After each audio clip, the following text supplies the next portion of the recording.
People have said to me they've used the word inspiration today, and I'm almost ashamed to use it because it looks so self-glorifying. But it's important to have inspiration. And I can tell you this, it's a two-way process.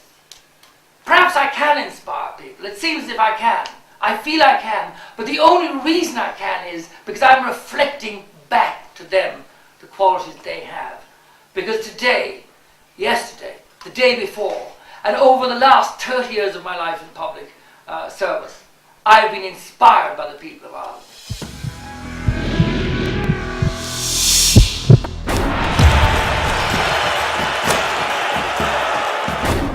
This is Richard Lynch, you're watching ilovelimerick.com, and today we are at the Boutique Hotel, number 1 Perry Square in the Georgian district of Limerick City, and we've come to interview Senator David Norris, who's on his campaign trail to become the President of Ireland. Why do you want to be the President? Well, there are a series of reasons. The President is, I think, a very important part of our Constitution. And the President is traditionally above politics. Virtually everyone who's been a President has come through the party system. The thing that I can add in is that I would be completely independent. I've always been independent of thought, mind, and also of party affiliation. Now, I have good friends in all the parties. I've worked with all the parties constructively, and it is necessary in our kind of democracy to have a party system. I'm not part of it.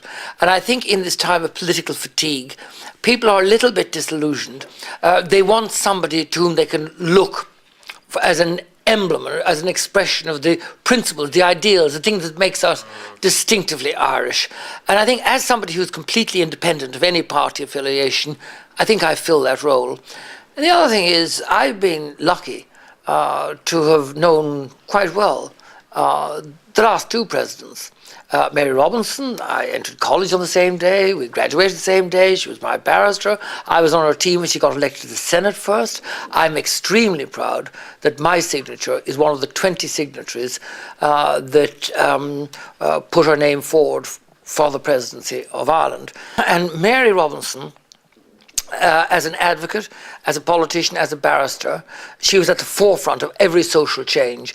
I mean, I think young people, and I think probably, I'm not a bit ageist, but I imagine that quite a proportion of your audience will be younger people. Would that be right? Well, I think a lot of your audience will not actually believe that within our lifetime, within my lifetime, within a couple of decades ago, women were not allowed to serve on juries. They weren't trusted to assess the merits of a case, to sit in judgment on their fellow citizens in a court. And Mary Robinson was the barrister in that case. I mean, people don't believe it anymore. I gather that a lot of young people don't realise that it was a criminal offence for two men to have intimate relations in a loving atmosphere together. You go to jail for that. That was in my lifetime. Mary Robinson took the case that I put forward, and as a result, we decriminalised this aspect of our life. But you're not a gay senator. You're a senator who happens to be gay. You are absolutely right. And I'm just putting that in the whole context of human rights.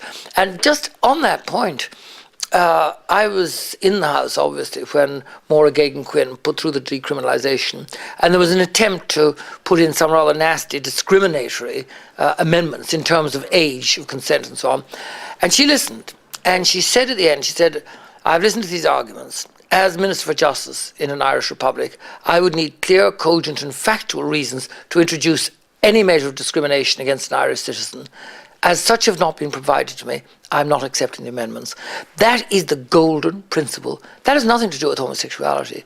That has to do with decency, justice, fair play. Equality. Equality. Hey, you got it, Richard. That's my man. And it applies to everything. It applies to the travellers, it applies to the disabled, it applies to people from different ethnic or religious or cultural backgrounds. So what I'm interested in is not the sectional thing. I'm interested, not the partisan thing, not one little interest group. I'm interested in following the principles of justice and equality wherever they lead. Now, Mary Robinson did that. She was of her time. That was the era of liberation, of growing together as a society, and the Irish people really took her to their hearts, and she and they enshrined those ideas at that time. And now we're in the 21st century with all the wonders of technology. And for example, your wonderful streaming of interviews like this, which can reach all over the country, and particularly, of course, in the Limerick area. And this is love Limerick, and I have to tell you I do. But the position, as far as I'm concerned, is that we're now in this modern world of which I am a part. We're also in a world where we've come to accept, to realize, and to celebrate diversity. And I'm part of that diversity. And I think the Irish people want an independent voice who is strong, who's fearless, who can behave in a dignified way, and who shows to the world that we in Ireland do accept, do celebrate diversity. Why the independent route? Well, the independent route because I have always been an independent politician, and I have given a commitment throughout my public life. I've had 30 years of public service, and I've always given a commitment that it was my role to be independent. And there were, in an early stage, some nibblings from some of the parties, but it was very clear that it would entail joining a party. I'm not going to do so, because I think that there is enough disillusionment, especially among young people. And I don't want to add to that. I don't want people to be able to say, well, there you are. He had all his principles for 25, 30 years, but he sold out on the prospect of a good job, an interesting job. Paycheck. A paycheck, but I don't think anybody, to be fair to all the candidates, I don't think anybody's doing it for the money. And I've indicated very clearly and very publicly that I do not see that I will need the full income of the president on which to live. But I don't propose to hand it back to the Exchequer, where it would just disappear and make no impact. I intend to section off a substantial part of it and use it to strengthen the office of president, in the interests of the Irish people and the taxpayers, because it's their money. What are you going to bring to the office of president? Why should people vote for you? Well, I think they should vote. That question was asked in another way, and it really amused me. Somebody asked me, do you think you're the best candidate? I said, of course I am. Because you'd hardly go and put yourself before an electorate and say, please vote for me, give your number one vote, because I'm the fourth best.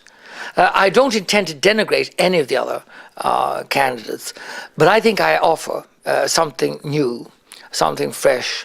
I encapsulate in myself that diversity, that richness in the Irish tradition. I think also that I would be able to shine a light into those corners, some of which we want to celebrate, some of which we want to show to the rest of the world, and others where we need to shine a light to see what is in there and to confront whatever difficulties are there, things that otherwise might be avoided. And I'm very happy to do that. But I also understand the constitutional position of the president. You do not formulate or implement policy. If I were to attempt to do so, or to get involved in direct specific campaigning, that would bring me immediately into conflict with the executive, and that would be wrong. I don't propose to do that. But you can do an enormous amount by influence. The kind of thing you can do is you can amplify, on behalf of other people, wonderful things and wonderful stories that are still there. I mean, there may be people who are watching this, taking it on stream, who have a problem with drugs or addiction or alcohol or whatever it is. I've used this story already on live radio, and I said at that stage there could be somebody who was in the process of injecting themselves. I doubt if they'd stop at that moment, but at least they would know that somebody else has had that experience and has managed to extricate themselves and to come to a point where they can live a profitable, good life that's of benefit to the community. Now, that kind of thing is something that I think the office of president can really do, and I think it's crucial. But you don't just stay at home. I've indicated that I'd be very happy to make myself available on trade missions, to go and sell Ireland. One of the things we need at the moment, particularly for young people, is jobs. Jobs, jobs and jobs. Enterprise is very important. And I've just been at this wonderful third level enterprise centre, the Accelerate venture centre in Limerick. I'm not sure if you know it. Yes. It is just incredible. It sounds to me like what you want to do is inspire people Yes. through culture. You want to help people with mental health issues. You're really touching the core Yes. of society. What can Limerick people do to help you? Well, Limerick people can get involved in my campaign if they wish to do so. I have a challenge to face. I've always faced challenges. I like taking them on, and I've often been successful when people didn't think I would be. And I have an incremental, growing feeling that we're going to pull off this historic victory, but we will need help. We'll need help in every way. One of the basic things, of course, is finance. Now, there's not much money in the country. I understand that absolutely. But small donations will be very helpful. We have a PayPal system put up on the website. It's not just money, and I don't value people for money alone. And I value people who don't have any money, who cannot make a contribution financially. What I need from them is their support, their endorsement, their vote. Especially online, I'd imagine. Especially online. And I'm going to need them to go out physically to the voting booth. I need them to contact their parties, contact their local councillors and say, let this man into the race. It's for the Irish people to decide. And I think I have a claim on that. I have a claim to ask to be allowed into the race, allowed to apply for the job to the Irish people, who are my ultimate employers. Because there are over 30,000 people on the combined websites who signed up saying they want me as their president, I am very much ahead in all the early opinion polls. That doesn't necessarily mean anything at the end of the day. People are comparing you to Obama. Well, I'm very flattered. I'm very flattered indeed to be compared to somebody like President Obama, and there could be a similar effect. Why do you think they're comparing you to Obama? Well, I think because people ask the same kind of question of Obama. Is America ready for a black president? Well, I don't think he put himself forward and said, vote for me because I'm black. Same thing. It broke a historic taboo. It'll be interesting here. It would show that we're diverse, but I'm not asking anybody to vote for me because I'm gay. I think it is irrelevant. And as I've said, and as you've echoed, I put myself forward as a candidate who would like to be a president for all the people, not just for a section, a president who unifies people, and a president who is gay, who happens to be gay, but not a gay president. I think that would be very, very limiting. Was it Martin Luther King who said, in a dark room, it's only your mind and knowledge that separate all of us? I think you typify that, because I won't be voting for you because you're gay. I'll be voting for you because you're fierce. You're amazing. I think you genuinely care about people, and it's amazing to have a president that cares about culture and art. I think it's a very important part of Ireland. Would you agree with me? I agree absolutely, and I think all of these things, we talked a little bit about mental health, and it ranges from one end of the spectrum where you have severely, profoundly intellectually challenged people who need care and assistance and support. At the other end, there is a kind of pall of gloom over the country at the moment. That's unnecessary. We're a wonderful people. I've spoken about art. There's also science. We looked at the science today, and a lot of people don't realise that we gave the world something called Boolean algebra, George Boole of Cork, without whom we wouldn't have the computer in the modern form. The telescope down at Birr Castle, the biggest telescope in the world, from most of the 19th century, the invention of the steam turbine, also by one of the parsons of Birr. I mean, I used to have lunch with E.T. Walton, Ernest Walton, who split the atom.